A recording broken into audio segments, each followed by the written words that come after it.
my honor to introduce our final keynote speaker, and I put the pressure on him. I said, you know, you're batting cleanup. It's a bottom of the ninth tie game, but I'm going to tell you, if anybody can do it, Mario Diaz can do it. I put my money on him. Unbelievable leader, and we're so fortunate to have him continuing to serve as Deputy Undersecretary of the Army. So he's the 21st Deputy Undersecretary of the Army, and as in that position, as the DUSA, as we call it, he serves as a principal civilian senior advisor to the Secretary of the Army and the Undersecretary of the Army. He also served for 30-plus years as an infantryman, unbelievable officer, had commands, battalion, and brigade levels, both in Iraq and Afghanistan. He was Assistant Division Commander for support, the 25th Infantry Division, where he just excelled, and then Chief of Staff of First Corps, one of the toughest jobs out there for sure. Post-military career, he served also as a senior mentor for the highly qualified expert for the Army's MCTP, Mission Command Training Program, where he advised really staff at Corps, Division, and brigade levels with his expert knowledge. So an amazing Army leader who's done so much over the years. And I remember my first exposure, he was coming out of SAMS, and I was Deputy Commanding General of the 25th, and this young major had all these great ideas, and they were great ideas. He did an amazing job, and just continued to excel from there. So batting cleanup, getting ready to hit a grand slam home run, no doubt about it. Help me welcome Mario Diaz. Burns, I appreciate it. Thank you. All right, I'm going to do what everybody else has done, move the mic, and hopefully not have that in front of me. Well, no pressure, batting cleanup. I think the weather has allowed me to capture you all here, because sometimes as the last speaker, there's some trickling folks out, and before their flights, they're going to get one more opportunity on the beach. So a little divine inspiration to keep the weather focused, to keep the people here and all of you focused on the last aspect of this great symposium. Thank you, General Brown, for the kind introduction. Thank you for not reading the extended one that sometimes my team puts together, but my mother really appreciates. You've done some great things over your military career, but what you've also been able to do now as the president of our association is incredible, and you've taken it to the next level, so thank you so much. I look forward to being in Los Angeles for one of the next events later on this month. General Flynn, thank you for your leadership in Indo-Pacific, especially over the last decade. As General Brown mentioned, I got a chance to work for you and learned a lot.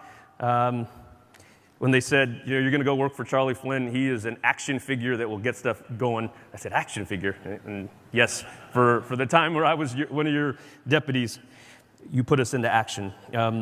You have, over the past decade, guided our Army, our Joint Force, as well as OSD, to a much better understanding and appreciation of the impactful role that the Army can play in the Indo-Pacific. You've showed us the power of building and sustaining relationships, not only with our partners and allies, but across the entire community. Better than anyone, you have clearly and passionately advocated what the Army can bring to the Indo-Pacific, this joint theater, as you have reminded us so much. And if conflict, unfortunately, does come to this region, we'll look back on the time of your command as critical to setting the conditions for fully realizing multi-domain operations in a theater named after two oceans. So thank you for your leadership, sir. For me personally, it's an honor to be back in Hawaii. 7 total years serving in the 25th Infantry Division. I had, such deep roots of not only professional but personal relationships. So coming back here, being part of this discussion, being part of AUSA, always feels like a reunion. I want to say something that I think we need to acknowledge, though. Being here in Hawaii, being here amongst our families and our friends, and we don't get a chance to do it that often. We've spoken a lot about alliances and partnerships over the past couple of days, but one of the most critical alliance and partnerships that we've had enduring here, and specifically in our Army, is the relationships that we've had with our Hawaiian partners, our Hawaiian family, our Hawaiian leadership. Let me be very clear. There's no success in an Indo-Pacific strategy without the islands of Hawaii. This state, and I should also probably mention Guam, are foundational to all aspects of our national defense strategy. And I'm going to discuss that in a little future about the national defense strategy. But really, there's no multi-domain operations without Hawaii and Guam. The integration and co-location of so many unique joint assets has been highlighted.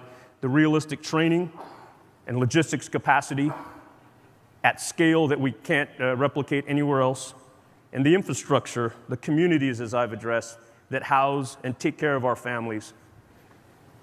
There's so much history here in Hawaii with our Army, and it's critical that we maintain those relationships and the capabilities and capacity here going forward. You know, we don't say it enough, but to our Hawaiian partners, friends, family, a heartfelt mahalo from our Army, and we continue to be part of this community. I also know that, being last, that it's better to go short than go long. So I am going to speak briefly about a few topics which I think have not necessarily been addressed, but are critical to this audience, and more importantly, critical from someone coming from DC that comes sometimes to put a squash on all the excitement, but also bring some level of reality to the circumstances that we face as an Army. And after that, I'm happy to take questions, so again, I won't go too long. But this has been an incredible symposium, and frankly, a lot of the topics have already been addressed. So being cleanup, I can't really talk too much more in detail about allies and partners, about key programs and initiatives like AUKUS, about the increased exercise capabilities and what we've been able to do to take it to the next level here in the USERPAC. I can't really talk more and top what Young Bang did, talking about improved technologies and acquisition, the multi-domain task force, land-based fires. All these are great topics, and I wish I, could have been the first person to mention those, but probably if you kept a tracker of all those have all been ticked off multiple times. So what I wanted to focus on here, I think probably more appropriately, and during this keynote, is really how the Army and how best the Army, executing our constitutional service-centric Title X authorities, envisions the future, drives real institutional change, and achieves measurable milestones to fully realize multi-domain operations in the next generation. Our services, like all other aspects of DoD, executes, as I discussed, through the lens of our 2022 National Defense Strategy. And like those topics that I highlighted, a lot of them have already been addressed as part of our National Defense Strategy, kind of undergirding the three critical approaches that are discussed in that National Defense Strategy. The first one is integrated deterrence, and I know that that's been addressed numerous times during the conference. It's weaving together capabilities, working to field cutting-edge technology with our allies and partners. The second approach is campaigning, and that has thoroughly been realized, and we have really deconstructed a lot of the aspects of campaigning and sequencing military initiatives, closing warfighting vulnerabilities and capabilities, and doing that through a forward and continuous presence. What I'm going to address, and I don't think gets too much attention with the National Defense Strategy, at least on those first two approaches, they get a lot of the attention when we're talking about how we do things. It's the third component, which is building enduring advantage. And building enduring advantage is about people, it's about formations, it's about procedures, and it's about policy. Literally, it's about building and composing a future Army for the Army that we need and the Army that we can afford. Sometimes, again, that doesn't get as much attention as the first two. Now, we often view future in terms of what we desire. And sometimes that is an easy thing because it's aspirational. And this point right now, as a seasoned briefer, I would throw up the ubiquitous slide. I think Young Bang actually had it today, where he talked about all domains with icons in green and blue and red. It has, talking about high-tech capabilities. It'll have words like convergence and overmatch and all those types of things. So put that slide. I actually don't have it, okay? I'm not going to have any slides. Because really, from my perch and where I work on a day-to-day basis, those aspirational visions are not what actually make a difference sometimes. Said another way, and what I've actually learned over the past 3 years as the Deputy Undersecretary, is we don't necessarily rise to the height of our stated goals and our visions. We unfortunately and practically often fall to the level of our systems, processes, and resources. Now, there's been a few examples of these great initiatives that we've tried to do over the past couple of years and what have been operationalized. Young Bang talked about the new Army software policy, which is critically important and is going to be changing the way that we work with industry. It's going to have immediate impacts on the way that we field our our capacity, and take care of those scarce resources. We've also have other policies that I'm sure you're aware of, especially those in the Army, that are command assessment policy and lots of other ways that we're changing the way that we do business to build enduring advantage.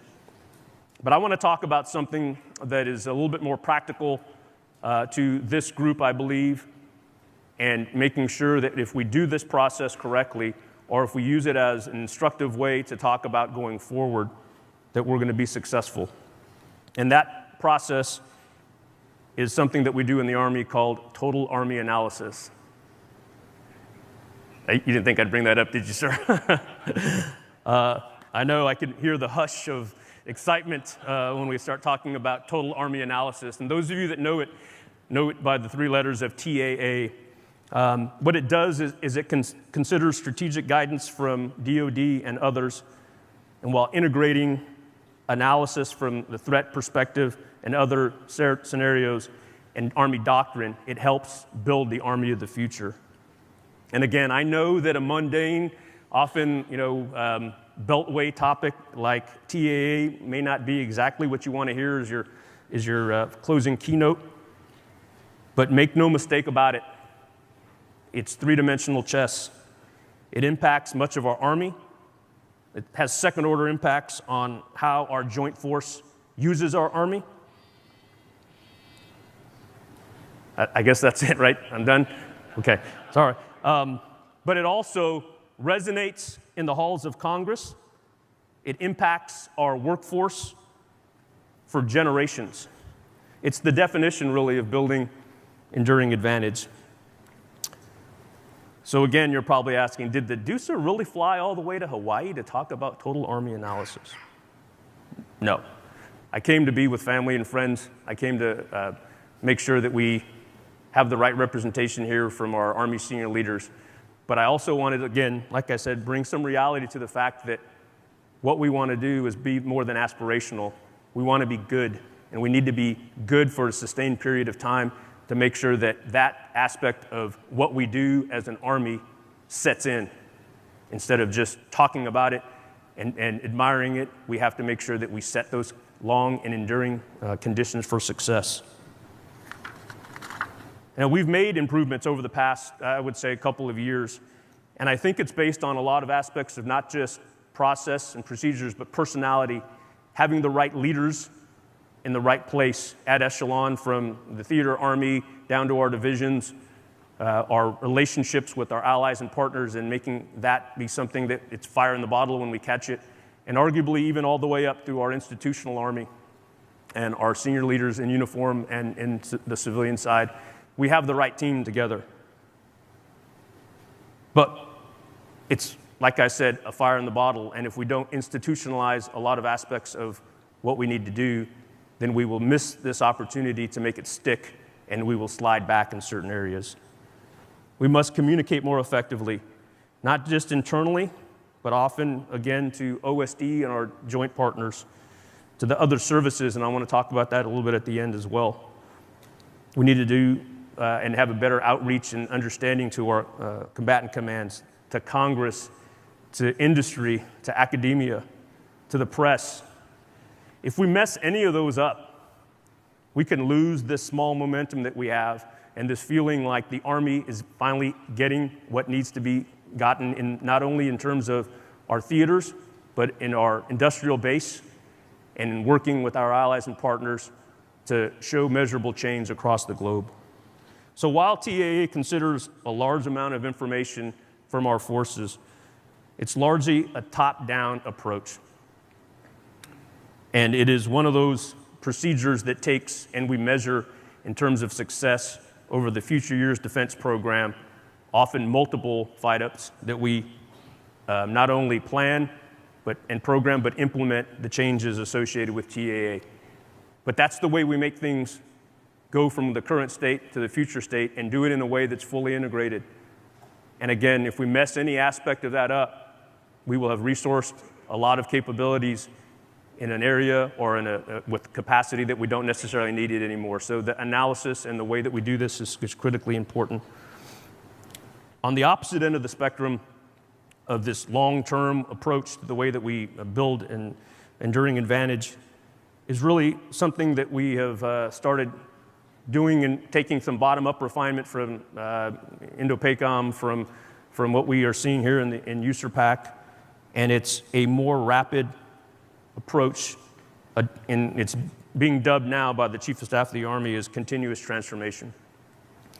Now, I don't want to get ahead of the Secretary and the Chief because they're going to really put this out in great detail, because continuous transformation and really the more immediate aspect of transformation and contact is something that in the near term adjusts for and allows for very fast, rapid change, whereas I described with total Army analysis, it takes so many years to affect change in structure and measurable capacity. With transformation and contact, we're going to do it within the year of execution. We're going to try to incorporate it into a planned approach to give us a lot more latitude within each year of execution, to take advantage of what we see on the ground, to take advantage of emerging technologies, whether it's in the software side or the hardware side, and then implement that change as rapidly as possible, and then have the structure fix along the way with our total Army analysis so we have the best of both worlds in those approaches. Needless to say, though, we have to continue to learn, and we have to continue to watch the operational environment. The relative speed at which we're observing those lessons in Ukraine is something that we have to not only catalog and then prioritize, we have to take it into account of, as others have mentioned, how do we interpret this in terms of an offensive capability or a defensive capability? Which one do we need to prioritize?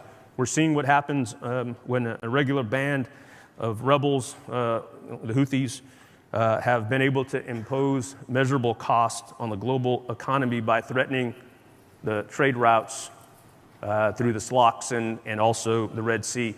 So how do we take advantage of what those lessons are and apply them rapidly and put them into our structure? Now, unfortunately, these constructs and concepts are only effective as the systems and capabilities that I described. As we have to continue to look at the ways to optimize tactically and over the operational spectrum, unfortunately, Army senior leaders must balance these challenges with a relatively flat budget. And I know that from the department and talking to our theater armies, and I know that General Flynn has been involved in so much of the dialogue to advocate for the resources that we have.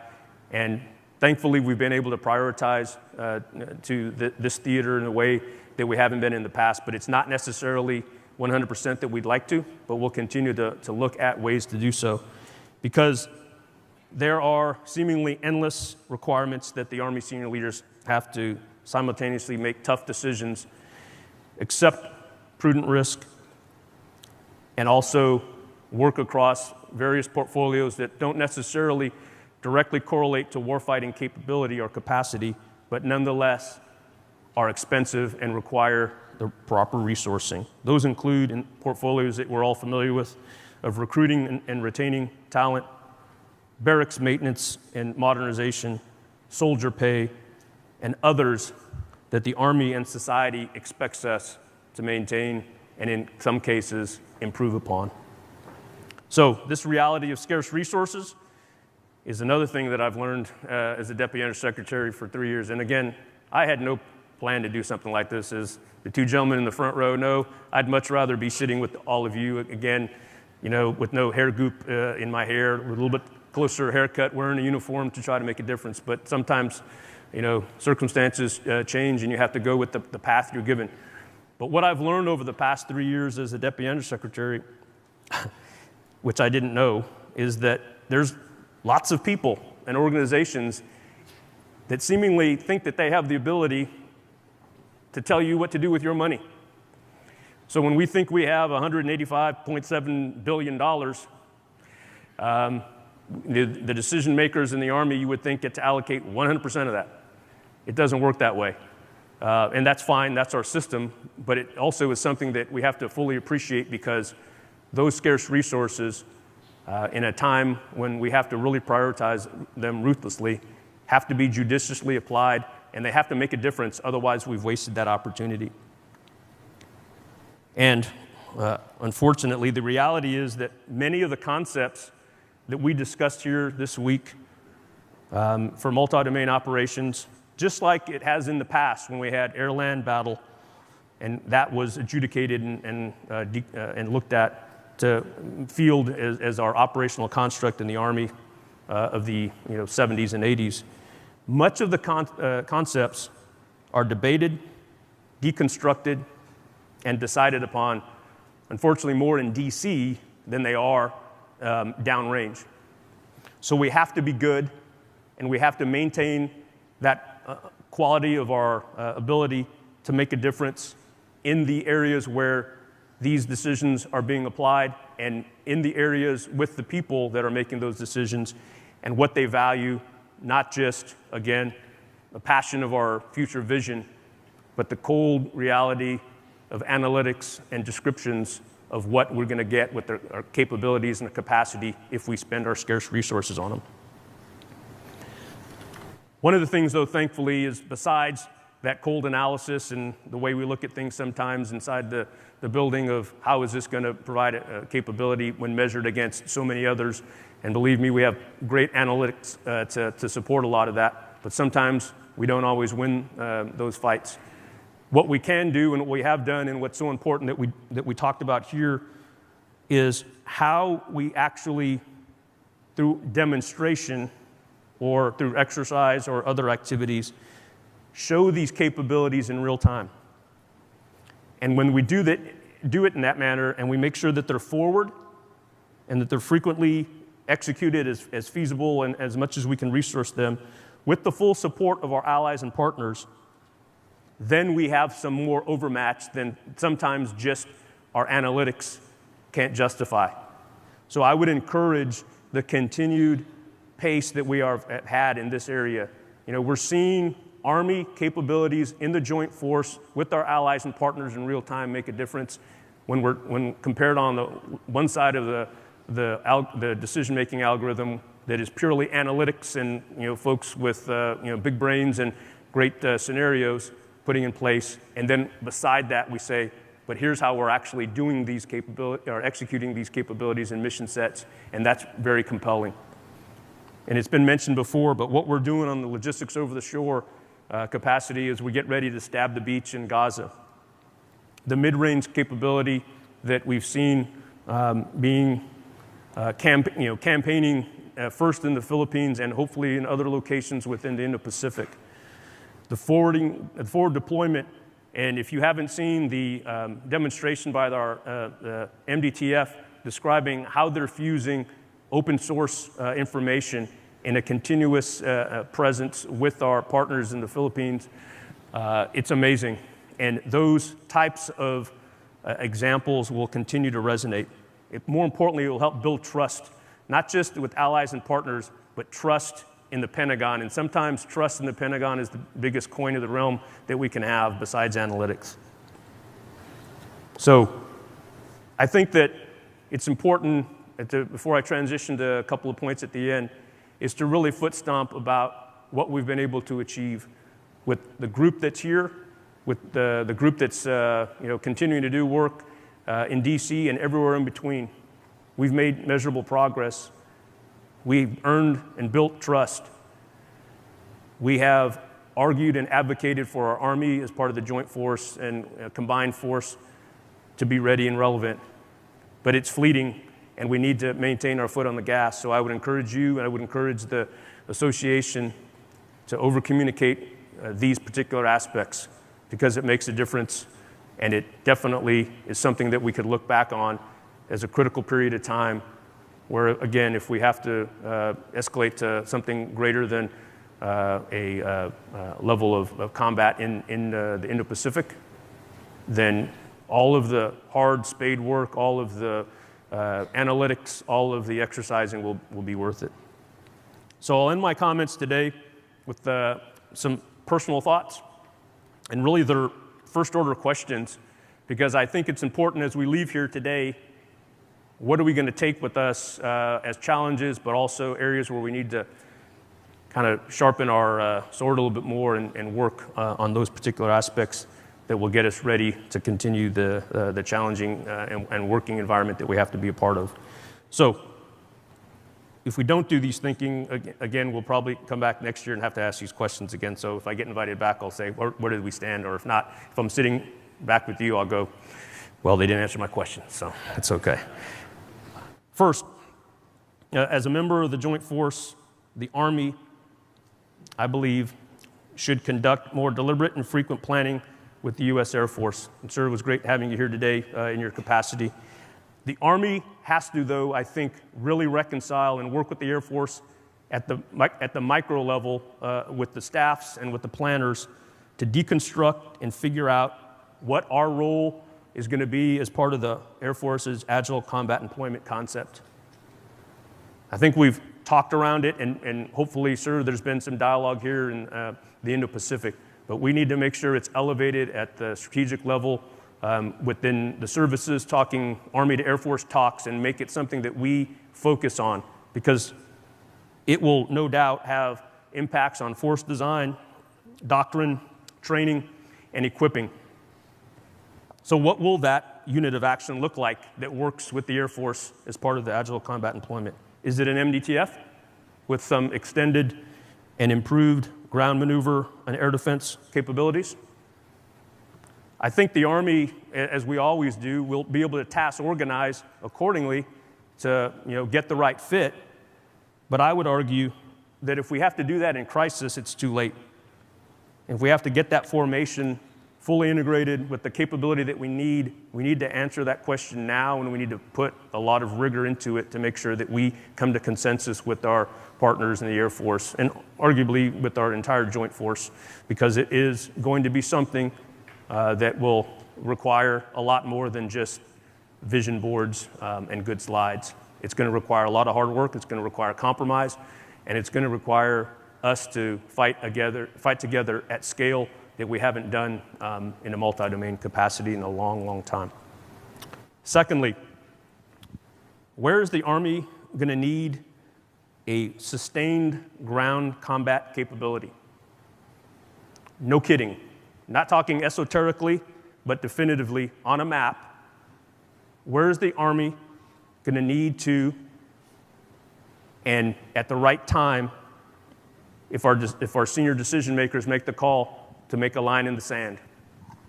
We need to pick that, we need to exercise it, we need to ensure that we deconstruct what the vulnerabilities are going to be, and we need to make sure that we build that force and then demonstrate that that piece of terrain is critical enough that we're going to put not just air and land, or air and sea forces, but land forces on the ground with allies and partners, no doubt, and hold that line. I'm sure the Russians would have appreciated a better concept test and stress test to their attempted coup de main when they attempted to seize Hostomel Airport in the starting days of the war.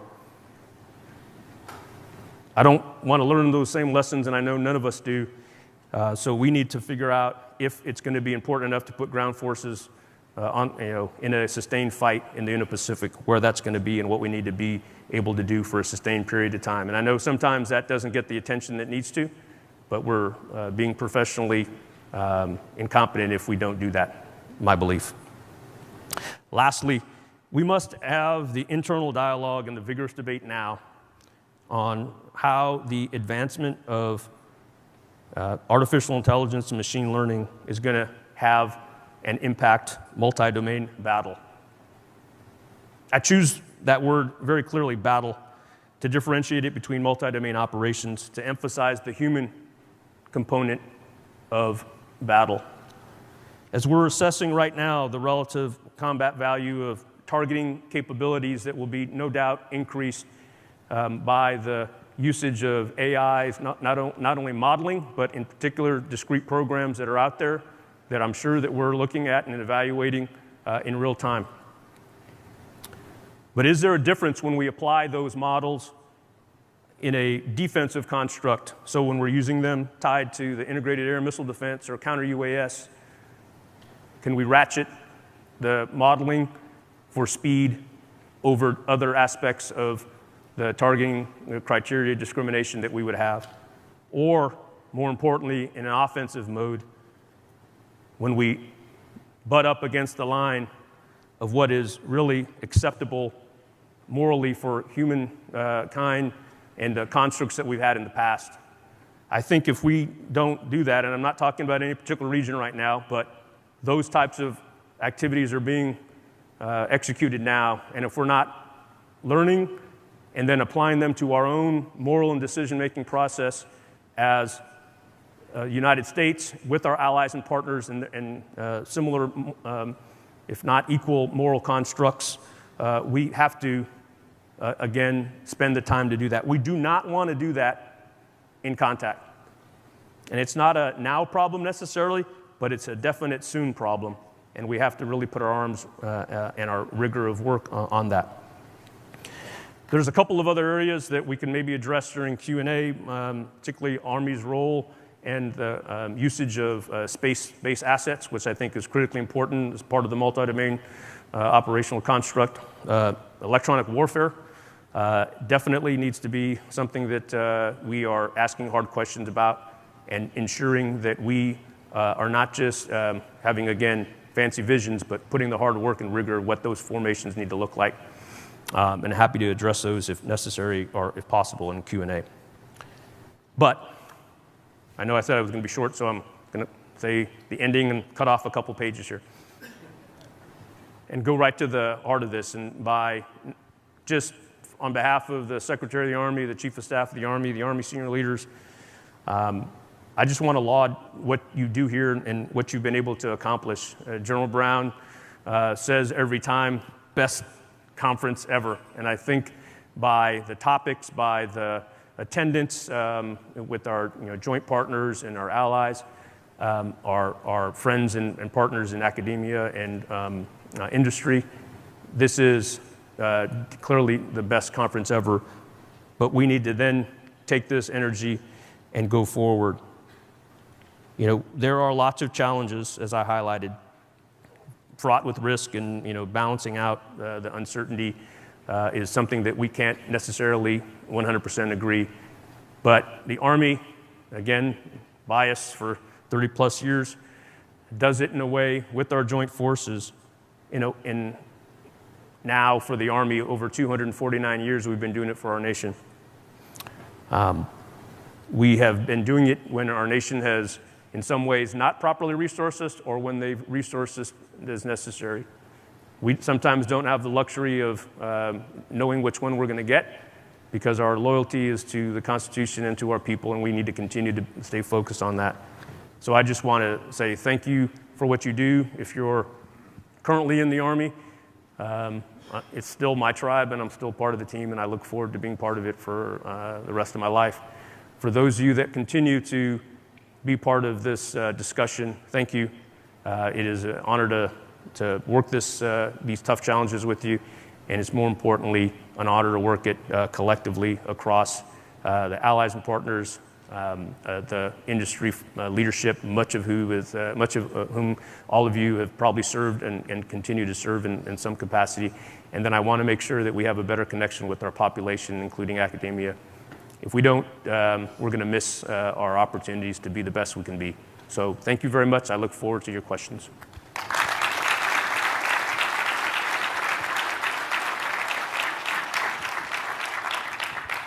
Sir, Matt Kelly here, Deputy G3 USERPAC. First, I want to just take the chance. I'm way in the back. Oh, hey, Matt. Just to welcome you here, and thanks for taking the time to be a part of this great venue.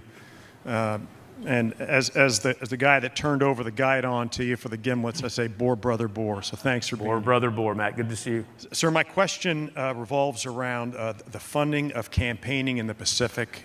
A lot of discussion here today about establishing joint interior lines, having forces forward in the first island chain to be able to be in a position to react should we need to against the pacing threat.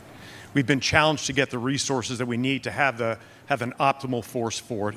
Can you describe a little bit how maybe we can do a better job of getting that message across to Congress? Like in the last appropriation supplemental, there was nothing set aside for Army campaigning. Just if you could talk what we can do better to kind of get the resourcing we need for that. Thank you, sir. No, it was a great question. Good seeing you, Matt. I alluded to it a little bit, and yes, I think that we need to get better at not just telling our story, but bringing forward clear examples of the relative value of land power for our nation. It's a hard sell sometimes. It really is. But I do believe that like I said, when we combine the right brain, which is focused a lot on hard analytics and scenario-based tabletop exercises to show things that relative land power can provide. Also on the left side of the brain, actually connecting with really the logic aspect of terms of, hey, we can make a difference and do it in a manner that is continuous if there is a small increment of continued funding that we have. We also need to do what General Flynn and others before him have done very well, spend our own money and then ask to spend other people's money as well. There is a very clear pocket and a pot of money that's set aside through Indo-PACOM from Congress to execute some of those activities that you mentioned, Matt. And we need to make sure that we are competing well within Indo-PACOM for those additional resources. And that's a role that not only General Flynn and his team owns, we frankly own it up in the Department of the Army. And we are getting better at it, but we need to make sure we understand not just the current year requirements, but future year requirements. And then I think lastly is we need to be prudent with some of the assets that we have and see if we can repurpose some of them. Without going into too much detail, we spend a lot of money on pre-positioned Army stocks. Not only the ones that are pre-positioned in other theaters, but the ones that are floating on vessels at sea. And if we can harvest some of those resources, work with our allies and partners, and forward position some or all of those assets forward, it has a multiplier effect. And that multiplier effect is it saves us money because we're not paying for those vessels to, I don't know what the equivalent of punching holes in the sky is for the Navy, but just floating around. But then that money can be applied to other things like campaigning, and we get the multiplier effect of having those resources forward, so we don't have to have them on TIBFIDs for transportation when crisis arises. And it serves again as another multiplier for showing a level of commitment of assets to those that would think that we are not committed in working with our allies and partners. So if the PRC looks and sees that we're downloading equipment and we're working with our allies and partners for improved capacity of sustainment, and in some cases, if approved warfighting capacity and it's forward position, then that's how we do it. So yes, Matt, I think we have some work to do, but we also have some internal kind of redistribution that we can do and harvest some of that money into campaigning, because every dollar, I believe, that's spent on campaigning is something that is worth it, and we could draw a measurable line to connecting of what the impact it has. So thanks for the question. Hey, sir, great closing comments for us. And although not the cleanup batter, they pulled me out of the dugout to ask one last question. As part of and you mentioned this earlier, sir, about the chief and the secretary and the continuous transformation moniker as we look to the joint force and all of our industry partners that are here in the audience. Right in your closing comments, you mentioned a little bit about electronic warfare and EW, part of that multi-domain framework as we look to the future. If you could expand a little bit about that, how you see the way ahead on that particular EW area of focus, and how potentially we in the joint force and our industry partners can perhaps assist. Yeah. Thanks. Great, thanks for the question, sir. And Joe Budnerick is amongst one of the so many that are here, General Brzezinski and others who've shaped the person I am today. So thanks for the question, and hopefully you'll be satisfied with the answer. Electronic warfare is something that, as Young Bang mentioned, has atrophied significantly in our Army.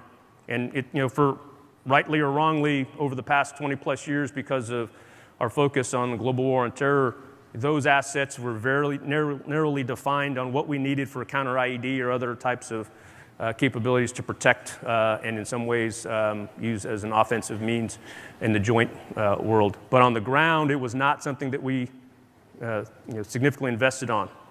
I think the wake-up call for us, obviously, for a lot of things has been a wake-up call, has been what we've seen on the ground and in the air and in the cyberspace and ultimate space within and around Ukraine.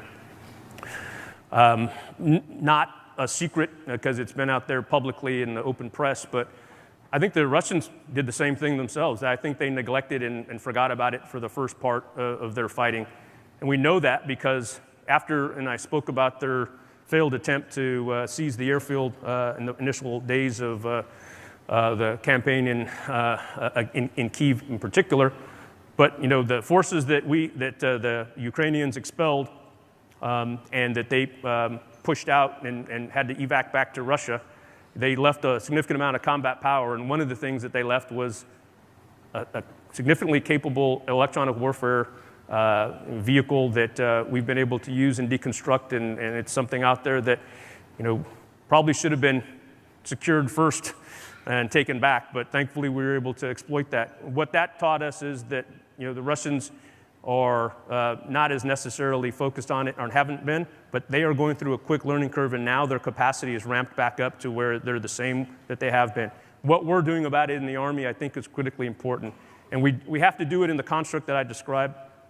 We have to do it not only in terms of a rapid manner to try to glean capabilities as quickly as possible, and to do that, one of the first things that the chief has done over the past couple of months is initiate a series of whiteboard sessions. And they're, it's typical Army, right? We have a whiteboard session with no whiteboard, but that's okay because we sit there and get to the root of the cause with the right people there, and the chief's ability to convene the right folks is critically important. So we've had a series of whiteboards, and one of them on electronic warfare, and we deconstructed the exact investments that we've had thus far in our current budget, and really being tough on ourselves and saying, why do we have this much on electronic attack versus protection here and those types of things, which gives us a fair picture of what our investment on. Now we have to figure out going forward, how quickly can we turn those investments into what we actually need for some offensive capabilities or the defensive electronic warfare that we need at scale for counter UAS and other threats. That's the more challenging part, because as you all know, the Army doesn't fight capabilities, we fight formations.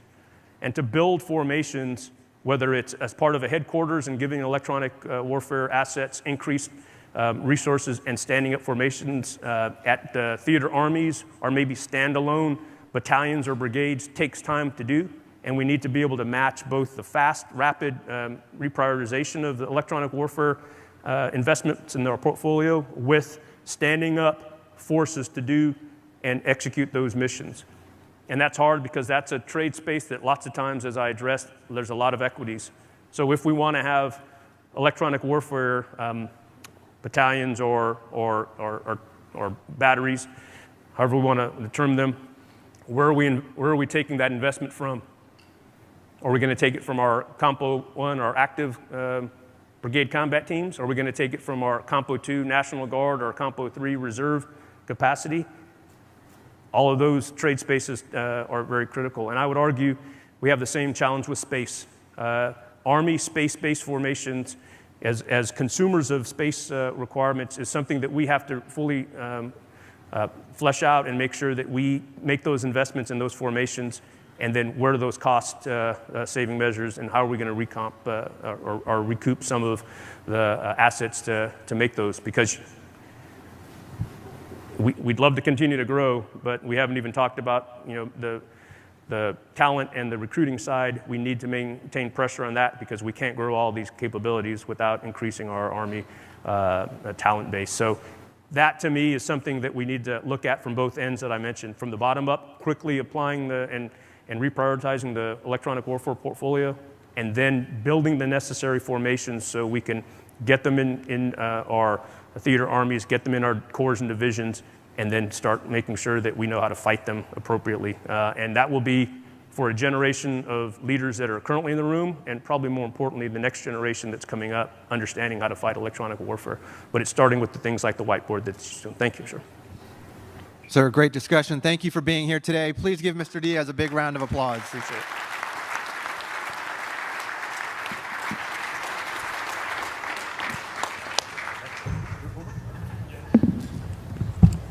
Absolutely, as I said, a home run, really a tremendous summary. You look at all the panels we've had and the discussions, Mario, we're so glad that you're continuing to serve at the highest levels. As you talked about, you can bring the ground-up perspective, and now at the highest levels of civilian leadership. So thanks for your continued service. Tremendous way to close us out here at LAMPAC.